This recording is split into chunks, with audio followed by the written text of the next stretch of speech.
Yes, linggong-linggo, kaya masayang-masaya kami. Ito po si Alwin Ignacio, the Diva That You Love. Kasama ko ang aking kumaring Ultimo Maldita. Hi, this is Alex Brosas. Kayo po ay nanonood ng Nagtiti Show. Ang taray na Talakian Showbiz Edition. O hindi ba? Dahil nga, second year anniversary ng Nagtiti Show, ang aming Nagtiti Mag ay nandyan. At syempre pa, meron kaming decadent red velvet cake to celebrate the 2 years of the Nagtiti Show. At syempre, ang 25th year anniversary ng Daily Tribune. So, Mare, sino ba itong mga nag-holding hands na to? At nang-aagaw ng eksena at gusto mo papansin? Balitang-balita na may mga sighting ng holding hands while walking. Tama? Yeah. Sina Jameson Blake at Barbie Fortesa at si Kobe Paras. Mare, doon muna tayo sa basikat, kay Jameson at kay Barbie. I think they're all in the in the Starlet of Pine Pantry proportion proportion. level. Charot. Hindi naman. Si Ah. Barbie naman at si Jameson, bumili na sa mga pelikula. Okay. Diba? Sige. So, ano sila? Intergalactic. Alam mo, mali ka ng interpretation. Ano ba dapat? Tama mo ako, Mara. Ah. Gusto ko yan. Alam mo kasi, Oh. pag intergalactic, ibig sabihin yung pagka-starlet nila, napakalawak. Ganun yun. O yung napakalawak ka na. Oh, Pagiging starlet nila. Pag sinabi mong celestial, pinakamalawak yun. Napakalawak Diba? ka ng pagiging... Kaya ang pinili kong Pine pine tree tree lang. lang. Ano ka ba? So that's very mali yung interpretation mo. My God, ayaw ni ng ganyan. Nino. Gusto mo sabihin ko? Well, anyhow, saan nangyari ang bagong holding hands eksena ni Jameson at ni Barbie? May isang fan run. Fan run na naman? Oo, fan run again. Di ba kaya ang project nila, fan run ng title? Oo. Charot. Ang tawag dito, fan run sa Pampanga. Okay. So, The first was sa BGC. Ha? Tama, di ba? Ano na? BGC yung unang fan run nila. Oo, parang Oo. Makati. Makati yata yung Makati fan ba run. yun? Oo. Hindi BGC. I don't know. Ngayon, tawag dito, may nagpakuwang bagets ang picture. So, picture. Tapos na-post. Kaso, nasa harapan nila yung bagets. Kaso kitang-kita. In-encircle yung kamay. Hawak kamay ni Yen Constantino ang drama. So question, pag isang lalaki ba at babae magkahawak kamay, ibig sabihin nun may something? Of course. Di ba pwede maghawak kamay yung dalawang magkaibigan lamang? Hindi. Talaga? Oo, because holding hands is a romantic gesture to me. For you. Oo, because ako, pagka hinawak mo yung kamay ko, akin ka na, ganon. Oo. Okay. Yung while walking, Oo. yun sa akin. Oo. Ang dami ko kasi nakakahawa kamay lately. Hindi ako sure kung dapat kumigil ng color. Iba kasi ang sa'yo ibang interpretation. Ano yun, Mars? Oo. Harlot Jean ka talaga. Diba? Para kang Si Kobe Paras naman, ano tong dramang may ka-holding hands din. Oo, medyo maliit. Bagay, tangkad ni Kobe Paras, laging maliit yung girl niya, di ba? May siya sa petit. Oo, parang definitely parang non-showbiz girl. But this is not the other girl. Hindi na Hindi yun. yun, iba Wala na. na yun. So this is a new girl na smaller in size. Charot. Oo, parang nasa resto sila sa loob. Tapos, At magka-holding hands. magka-holding hands sila. Okay. Mm-mm. So sa akin lang naman, Kobe, kung yun naman ang gusto mong pagkaabalahan, pagkaabalahan mo na yan. Total, di ka naman alam kung may basketball career ka pa. Ha? Pero alam ko recently, parang meron siyang pinost na parang nagmo-model siya for a certain clothing brand si Kobe. So sa akin naman kay Jameson at kay Barbie, halata namang promo yan. They have a Netflix movie. Diba yun nga? Contrabida Academy ba yun? Sa paparating yung Netflix movie yan. Akala ko nga, binago na yung title, Fun Run the movie niya. Alam mo, Barbie, di ba recently nagkaroon ng GMA Gala? Sana kinuha mo si Jameson naka-partner. Ay, pumunta! Hindi mo ba na Si Jameson? Hindi! Si pumunta sa table niya, nag-usap sila. Si Jameson? Jack Roberto! Wala yun. Pass na yun. Oo, pero nakunan sila. Talagang siguro nagbigay galang. Oo, mas bongga yun kung kasama ni Barbie, si Jameson. Super pre-promo na kaagad. Mm. Di ba? At kailan papalabas na ba yung Beauty Empire ni Barbie? Yung sila ni Kaylin? Palabas na ba? Pinapalabas na ba? Obviously, hindi natin alam pareho. Ako alam ko. Palabas na. Ikaw lang ang di nakakaalam. Palabas na? Palabas na pero walang masyadong nanonood.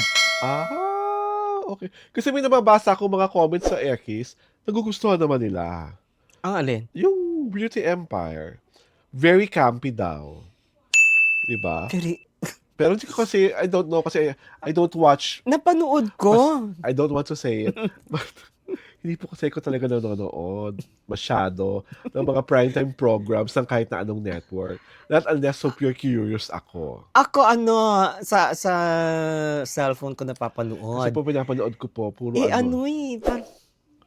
chapter. SOSO. Oh, okay. Suso? Meron pa. Ano pa? Mediocre. Okay. Mm-mm. So, you think tong Jameson at Barbie Fortesa love team may pag-asa na lumevel man lang sa mga ibang ka-love teams na meron tayo? Definitely not. Oh, why do you say so? Di pa naman natin nakikita yung projects na sabi sa... To begin with, they have no chemistry. Oh. I don't see any chemistry between them. Okay. Pangalawa, while both are good actors, they are not so lucky. Lucky in what aspect? They are not big marquee attraction. Sa Netflix naman to, lahat ng tayo nanonood ng Netflix. Ay, hindi rin Hindi rin lahat ng mabibilang mo yung mga Pinoy movies na Pinoy number one. Oo, na number one Hindi yan. They will not hindi sila doon. Sa tingin mo, why would Netflix gamble on them kung wala ka lang attraction? There is such thing as tawag dito. Novelty? Hindi. Tawag dito. You have to fill up space. So feeling mo, filler lang ito? Sobra ka naman sa kanila? Or you have to give them something new. Diba? Ganun ang Netflix Parang, wala pa nito Puk! Eto nga, diba? Diba ganun lang yun? O kaya, filler. Kasi, they will run out of shows to Etong kay Kobe, sa tingin mo, this is the mahal niya talaga na ito? O this is just one of the many girls na dadaan sa buhay niya? Kobe wasn't born to love. Oh, really? Yeah. Talaga? Why do you say so? Had he been di dapat noon pa na-establish na niya ang sarili niya na one siya, one great talaga siya na talagang iisa lang. Di ba? From all points of view di ba nakikita mo, baka maloka ka dun sa mga terms na sa kanya. Like? Binabato sa kanya. Oo, he was tawag dito, he was in the playing field pa. Mga ganon. Playboy daw, ganon. Kasi sa akin, babaero, di ba? lahat ng mga lalaki dumadaan sa ganong stage ng buhay niya. Hindi na kasi, sabi mo nga, millennial times na ngayon Wala na ngayon one true love. Na pag nakita mo, ito lang, habang buhay, hanggang pagtanda natin. Hindi na yun uso, Oo nga, pero diba? Kaya, nagtataka naman ako doon sa mga malinis. Playboy si Kobe, pero I'm sure pag nalabot kayo na Kobe, bibigay kayo. Yung totoo. Huwag magmalinis. Diba? Doon ako nababother yung sa sobrang magmalinis. Yung para, pero pag, I'm sure pag ikot-ikutan sila ni Kobe, yes, I love him na. He's not a playboy. Alam mo, hindi sila nagmamalinis. Ano sila? Nagkasabi ng totoo? Hindi rin. Ano? Ang tawag dito, they are one of a kind. They are, iisang uri sila. They belong in one ilk. Oh, and that ilk is named what? I cannot say. Charot! Baka maloka sila, di ba? Hindi ko, you want me to verbalize? Okay lang, di ba? Wag na, baka ma-blip tayo bigla. Tatapos diba? na yung TT show. Second year pa lang natin. Di ba? Inaugural to ng third year na, di ba? Basta sa akin, basta bata ka, you are entitled to do stupid things. Mm. Kasi nga bata ka pa. If you're in your 20s, mid-20s, carry yan. Sow the field, sow your oats. Kasi at the end of the day, you are young. At mapapatawad ka sa katangahan mo, sa kalibugan mo, kasi bata ka. Pero pag mga 30s ka na, at ganyan ka pa rin, ibang usapan na yun. Hindi ba, Mare? Life is what you make it. Yes. Di At ba? dahil dyan, ito po si Alwin Ignacio, the diva that you love. Kasama ko ang aking kumaring ultra maldita.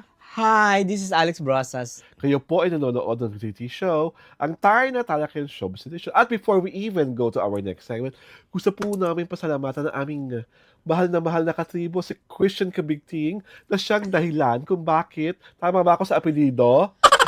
Parang mali ako sa apelido. Basta si Christian, na siyang gumawa ng aming bagong set. Barasena. Taray, di ba?